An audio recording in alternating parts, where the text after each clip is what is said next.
For installing your Combustor swing door, you only need a few materials, and they are the 2 hooks, 2 washers, and 4 nuts as shown here. For installing the 2 hooks, it's best to remove the rear back plate for easier access. Our first step will be finding 2 small holes that are in the combustor box inside the stove, and slide the hooks into place so that the hook end is facing the rear of the stove.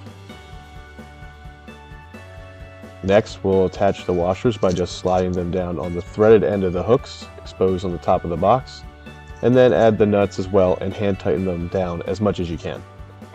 If the nuts need further tightening, just use a pair of needle nose pliers or a very small wrench, and that's a useful tool to tighten them. We can then feed the swing door through the top of the stove, reaching in and attaching it by matching it to the holes of the swing door to the hooks.